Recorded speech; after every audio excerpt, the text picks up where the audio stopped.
Baik, Assalamualaikum warahmatullahi wabarakatuh. Good morning students. Welcome to the 2021, the second semester of our e-learning. Ya, karena kita masih berlanjut untuk belajar dari rumah. Jadi untuk tahapan semester 2 kali ini kita akan memulai pembelajaran kita hari ini di KD yang 3.3 ya. Today we are going to discuss about procedural text procedure. Anda bisa buka buku Anda, open up your book, your textbooks, page 8 di halaman 8. Di sana ada bagan ya. Look at the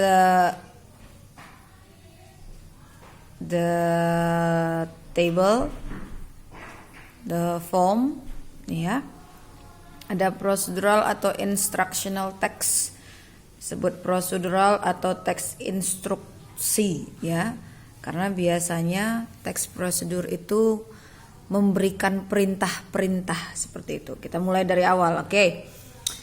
Procedures involves the following steps katanya. Jadi teks prosedur itu ada mencakup langkah-langkah berikut. Itu nanti yang pertama ada title, kita sebut dia purpose atau goal dalam kerangka karangannya atau general structure-nya. Jadi title, judulnya itu mencakup sebagai tujuannya, mencakup sebagai apa yang ingin dicapai.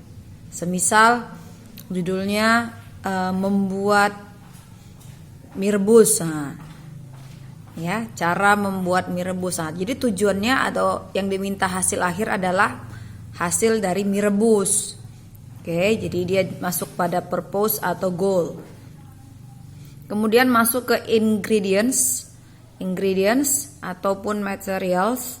Ingredients bumbu-bumbu ya, alat-alat bantunya ya, materials bahan-bahan pembuatnya. Itu masuk steps kedua ya. Kemudian lanjut sebagai kerangka karangan ketiga, itu steps atau method, langkah-langkah kerjanya. Ya, boleh dilanjutkan dengan tips, tapi itu tidak menjadi sebuah keharusan ya. Jadi general structure-nya ada goal, tujuan, atau kalian ganti dengan purpose boleh. Kemudian ingredients or materials. Yang terakhir adalah steps. Kalau ditanya generic structure dari procedural text apa? Goal, ingredients or materials, and the last one is steps. Oke? Ya, kita lanjut. Nah, di sini ada definition of procedural text. Procedural text tells the readers how to do or how to make something. Jadi tujuannya bagaimana mengerjakan atau menghasilkan sesuatu. The information is presented in logical sequence of events that are broken into steps. Jadi informasi cara mengerjakannya itu beruntun ya. Jadi dia berturut-turut. Nah, tidak boleh lompat-lompat karena dia bentuknya tahapan. Oke. Kemudian a procedure is a sequence of steps in a particular order. Jadi prosedur itu adalah langkah-langkah yang teratur. Kita bilang secara singkat, langkah-langkah yang tersusun secara teratur. It is also known as instructions or direction. Bisa juga disebut sebagai instruksi atau petunjuk-petunjuk ya, atau direction atau perintah-perintah. Nah, itu dia. The most common example of procedural text is a recipe. Jadi yang paling sering kita jumpai dalam teks prosedur itu adalah resep masakan. Jadi kalau resep masakan itu pasti menunjukkan apa yang mau dibuat, apa bahannya, kemudian cara membuatnya. Jadi kalau ditanya apa contoh procedural text yang paling sering Anda jumpai, recipe, ya, resep masakan. Oke, kemudian ada 3 jenis. There are 3 types of procedural text. Ada 3 jenisnya ya. Yang pertama, text that explain how something works or how to use instruction or operation manual. Jadi teks atau wacana yang menjelaskan bagaimana cara kerja sesuatu atau bagaimana cara mengikuti langkah kerja atau petunjuk-petunjuk manual. Ya. Contohnya how to use a video game, a computer. Nah, jadi petunjuk bagaimana cara main video game bisa, bagaimana menghidupkan komputer bisa, ya. Atau kalau kalian beli alat elektronik ya, di belakangnya itu ada cara kerjanya. Bagaimana cara menggunakan blender ini misalnya. Nah, itu dia instruction. Kemudian contoh berikutnya atau jenis berikutnya adalah text that instruct how to do a particular activity. Ya, bagaimana cara mengerjakan atau melakukan kegiatan-kegiatan tertentu. Nah, contohnya game, sign experience atau yang lain-lain ya. Bagaimana cara bermain game ini ya, misalnya. Kalau misalnya kamu punya aplikasi game baru, cara mainnya bagaimana sih? Nah, apa saja senjatanya? Nah, kamu yang paling tahu tuh ya nak ya. Nah, jadi dia bagaimana mengerjakannya itu juga termasuk pada procedural text. Oke, bagaimana langkah-langkah kerjanya. Yang ketiga, ya, text that explain how to make something. Nah, ini dia. Ini yang paling gampang, paling sering ya. Bagaimana cara menghasilkan sesuatu, membuat sesuatu, itulah contohnya resep. Oke, jadi ada 3 jenisnya.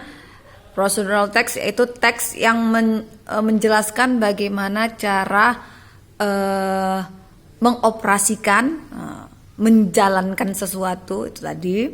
Yang kedua, bagaimana cara melaksanakannya.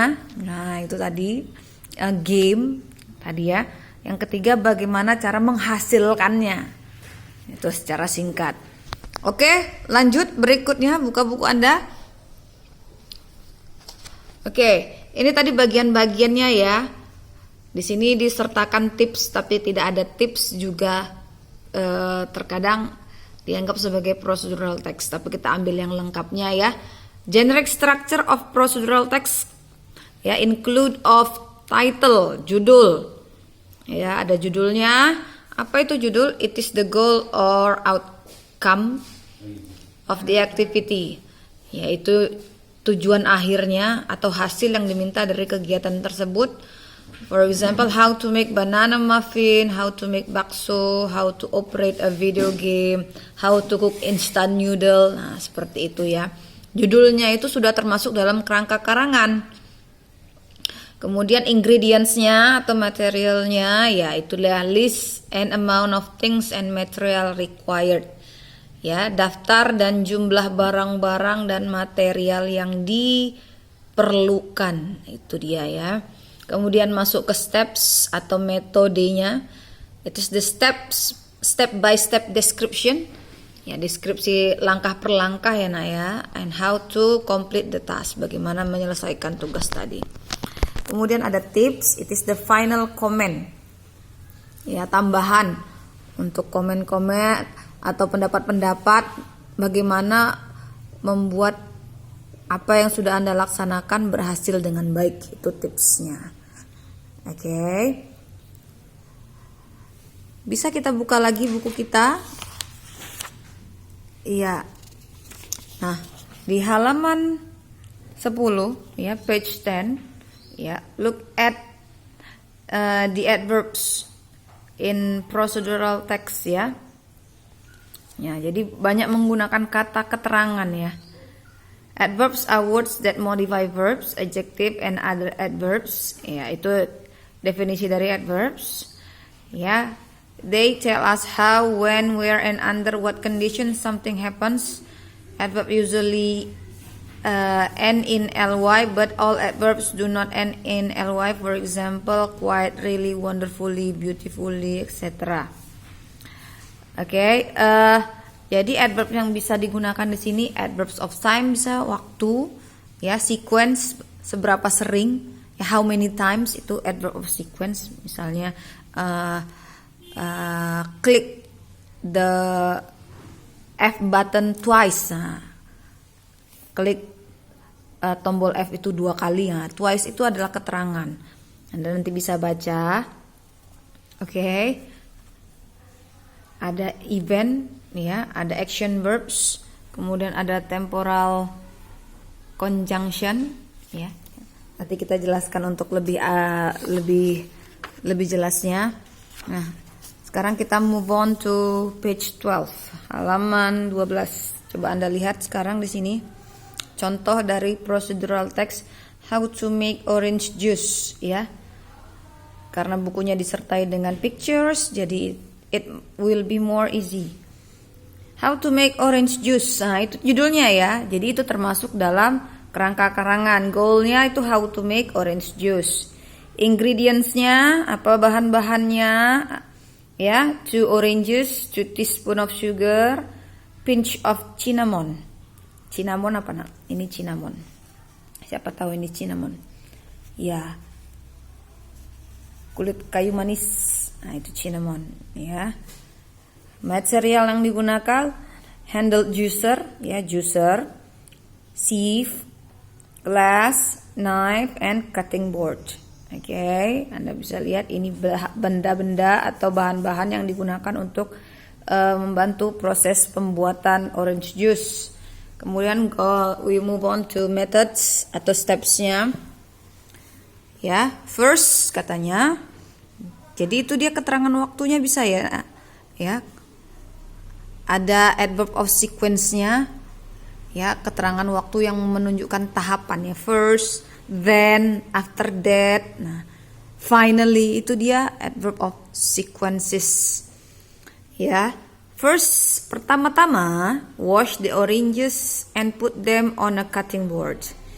Ya, cuci dulu, lalu letakkan di cutting board, ya, papan potong atau telenan, ya, telenan, ya. Kemudian then dia menggunakan then, cut the oranges into halves, bagi 2 potongnya. After that, prepare the handle juicer and put the oranges on the juicer and squeeze them one by one. Ya, taruh di alat perasnya, ya, lalu di peras satu persatu. Alat perasnya yang bentuknya seperti payung, ya. Continue doing this till all oranges have been juiced. Ya, lanjutkan sampai semuanya keluar airnya. If you want your juice without pulp, use the sieve to take out all the pulp. Ya, jadi kalau nggak mau ada bulirnya, ya, pulp, bulir jeruknya, ya, pakai saringan lah, nak. Ya. Now add 2 teaspoons of sugar and a pinch of cinnamon. Gak ada di sini, ya. Ya, tambahkan 2 sendok teh gula dan 1 sejumput, apa kita bilang, seujung jari bubuk kayu manis. Now add 2 teaspoons of sugar and a pinch of cinnamon if you want, and stir till the sugar and cinnamon has completely dissolved. Lalu aduklah. Finally, akhirnya your orange juice is ready to be served. Akhirnya, ya, orange juice siap dihidangkan atau disajikan. Tipsnya, you can add ice cubes to make it cold. Tipsnya boleh tambahkan es batu, ya, or you can peel the rind of the orange and put it on the glass as decoration. Ya, kulit jeruknya bisa dikupas, letakkan di ujung gelasnya, ya, buat dekorasinya, ya, hiasannya. Orange juice can stay fresh for 2 days in the fridge. Jadi 2 hari itu tahannya, bisa tetap segar di lemari es. Do not leave it outside. Jangan taruh di luar saja karena nanti bakalan bersemut dan rasanya tidak akan segar lagi. Oke, itu contohnya. Nanti kalau ada pertanyaan silahkan Anda ajukan di Google Classroom kita. Oke, thank you, see you. Assalamualaikum.